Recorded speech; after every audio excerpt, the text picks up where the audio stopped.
mmoja amekufa na wengine 19 kujeruhiwa baada ya basi dogo aina ya Hiace walilokuwa wakisafiria kuligonga gari lingine aina ya Toyota Noah kwa pembeni na kisha kupinduka.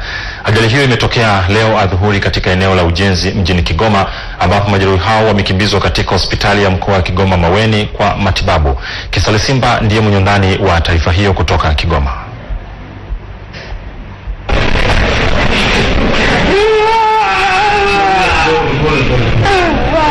Ni mmoja wa majeruhi katika ajali hiyo akipatiwa matibabu ya haraka katika chumba cha wagonjwa wa dharura.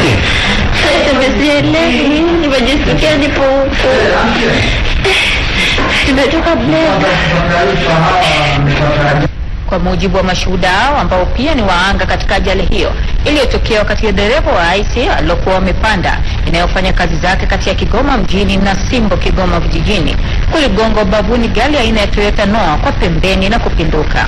Dereva kama anaenda kwa kasi sana, tunamwambia dereva acha kwenda kwa kasi.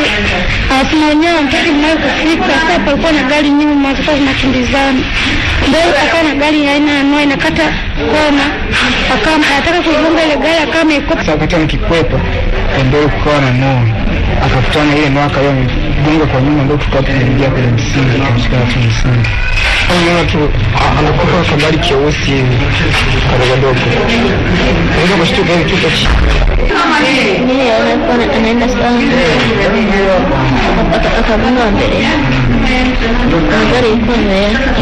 Ganga mfawidhi wa hospitali ya mkoa wa Kigoma Maweni Dr. Fadhili Kibaya anasema baadhi ya majeruhi wamefika hospitalini hapo wakiwa katika hali mbaya, ambapo kwa jitihada za kuwapatia matibabu zikiendelea.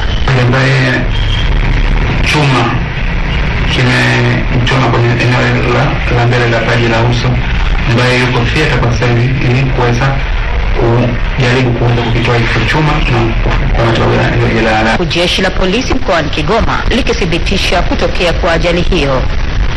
Kisali Simba, Star TV, Kigoma.